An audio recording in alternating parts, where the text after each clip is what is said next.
시야어주변 개발 정보를 실시간으로 전달하는 강산의 부동산입니다. 강산의 부동산 많이 사랑해주세요.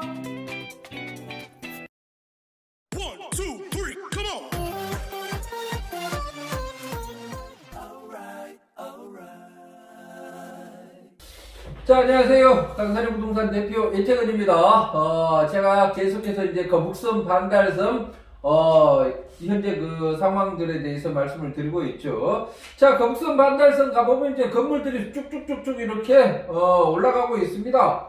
거북섬 같은 경우는 이제 웨이브파크도 개장을 했고, 작년 같은 경우는, 미오코스타에 사람들이 엄청나게 많이 왔죠. 막, 그냥 바글바글 했습니다. 바글바글.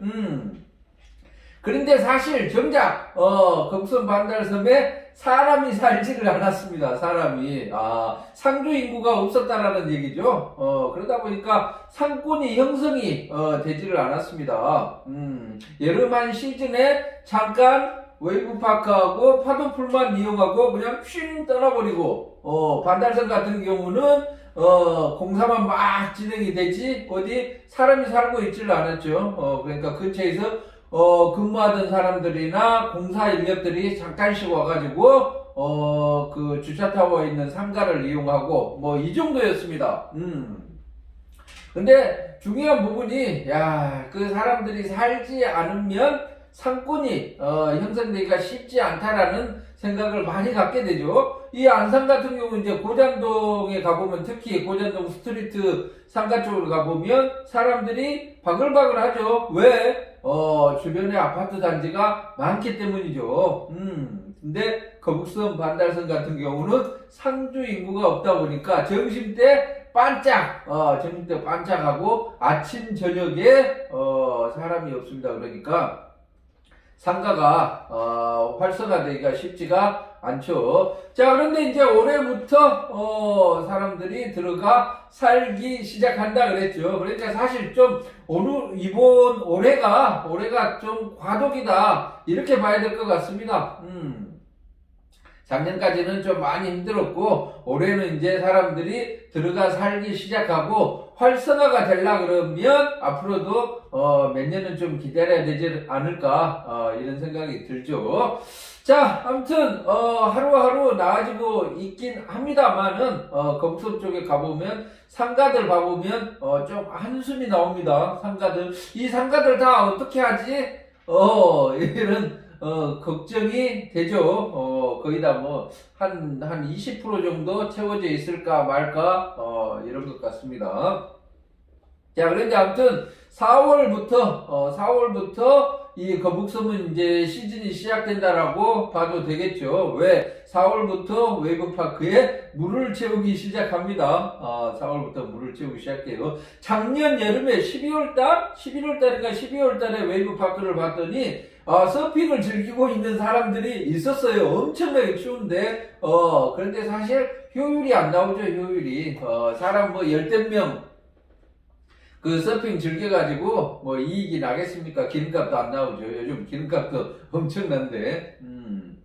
자, 그래서 현실적으로 겨울에 서핑을 서핑장을 운영한다는 것은 이제 뭐 불가할 것 같습니다. 그래서 눈썰매장으로 교체를 했죠. 눈썰매장으로. 근데 눈썰매장도 좀 급조를 해가지고 그렇게 인기가 많지는 않았던 것 같습니다. 근데 아무튼 4월 달에 거북섬 쪽에 많은 변화들이 있습니다. 웨이브파크에 물을 채우기 시작하고 아쿠아펜랜드도 건물이 엄청나게 크죠. 건물이 엄청나게 큰데 지금 실제 입점되어 있는 상가들은 몇 군데 되지를 않습니다. 그런데 이제 작년 10월, 11월인가 이제 오픈을 했죠. 오픈을 하고 올해 봄에 진짜 오픈은 올해 봄에 한다. 이렇게 했는데 과연 4월, 5월 정도의 아쿠아펜랜드가 얼마나 크게 행사를 하면서 오픈을 할지 기대를 해봐야 될 것 같습니다. 자, 그 다음에 이제 4월, 5월 정도 되면 거북섬 쪽에 숙소가 없었습니다. 숙소가 기존에 이제 뭐 모텔, 호텔 수준의 위락 쪽에 이제 뭐 호텔이 일부 오픈을 하긴 했지만 그렇게 호실이 많지는 않죠. 호실이 많지는 않습니다. 근데 이제 거북선 등딱지 쪽에 푸르지오시티, 푸르지오시티가 엄청나게 크죠. 웨이브파크 쪽에서 푸르지오시티를 배경으로 해가지고 사진을 찍으면 아주 멋있게 나옵니다. 웨이브파크 그쪽에 이제 또 포토존이 있고 그러는데요. 아무튼 푸르지오시티 건물이 엄청나게 큽니다. 호실도 많고 생활용 숙박시설로 이렇게 분양을 했죠. 그것도 올 여름에는 이제 운영을 시작을 할 것으로 보입니다. 그러면 관광객들이 와가지고 단순히 물놀이만 하고 가는 게 아니라 이제 체류를 하게 되는 거죠. 체류를 아마 한 2박 3일 정도 이렇게 즐기다 가지 않을까 이런 생각이 듭니다. 그래서 올 여름에는 좀 변화가 있습니다. 그리고 또 공모 사업의 일환이었죠. 공모 사업의 일환이었던 보니타가가 드디어 4월 준공을 마치게 됩니다. 자, 보니타가 쪽에 사람들이 많이 또 몰려와야죠. 그 안에는 또 키테넌트 5가지가 있습니다. 우리나라의 자랑, 우리나라에서 가장 깊은 딥 다이빙 풀이 있죠. 35m로 이렇게 만들어집니다. 과연 35m를 내려갈 수 있을까? 한번 봐봐야 될 것 같습니다. 35m를 어떤 장비를 착용하지 않고 내려간다는 건 쉽지 않을 것 같은데요. 보면 한 10m 정도? 10m 정도면 일반인들은 뭐 10m 정도에서 놀 것 같고, 과연 정말 프로가 돼야지만, 전문가가 돼야지만 30m 아래로 이렇게 내려가지 않을까 이렇게 생각이 되는데 한번 봐봐야 될 것으로 보입니다. 그 다음에 이제 실내 서핑장이 있고 옥상에 인피니트 풀하고 그 다음에 키즈풀, 아쿠아 스파, 그 다음에 옥상에는 또 풋살장이 2군데나 생기죠. 풋살장이 요즘 TV에 봐보면 미니 축구죠. 축구를 즐기는 사람들이 많은데 실제 운동할 공간들이 없습니다. 그래서 보니타가 옥상에 풋살장이 또 2개, 2개소가 또 들어온다.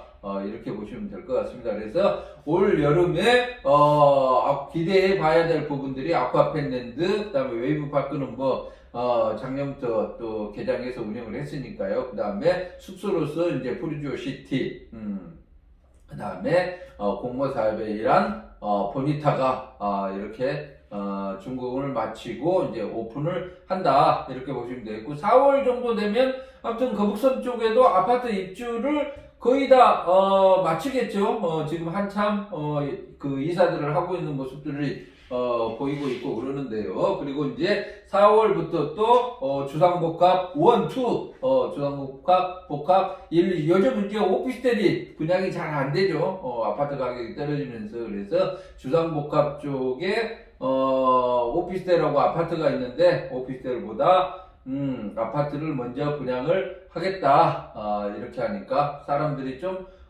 많이 몰려오지 않을까 이런 생각이 듭니다. 아무튼 거북선 쪽에 아파트도 있고 그 주상복합 부지도 있고, 그 다음에 추후에 누구나 주택이 이제 주상복합 부지로 이렇게 변경이 되면서 최소한 한 6,000세대 정도 그 정도는 추가로 들어올 것으로 이렇게 보이고 있는데요. 그렇게 되면 약 아파트 쪽만 해가지고도 한 10,000세대 가까이 이렇게 되겠죠. 10,000세대 가까이 되면 세솔동, 그 송산그리시티 동측지구 세솔동 정도의 규모는 되지 않을까, 상주 인구가 그 정도는 되지 않을까 이런 생각이 듭니다만은, 아무튼 많은 사람들이 좀 거주를 해줘야 될 것으로 이렇게 보이고, 그 다음에 해양 스포츠를 즐기러 많은 사람들이 이렇게 와줘야지만 상가도 살고 거북선도 활성화가 될 것으로 이렇게 보이고 있습니다. 지금 가보면 좀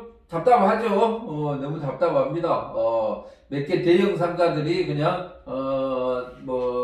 프랜차이즈 업체가 크게 이렇게 들어온다라고 해가지고 분양을 했는데 또 들어오지를 안 해가지고 또 소송도 하고 있는 그런 모습도 보이고 있고, 그래가지고 조금 가슴이 아픈데, 아무튼 4월부터 거북선 쪽에 다양한 새로운 소식들이 있으니까요. 올 여름부터 거북섬 쪽이 활기를 띠기를 바라봅니다.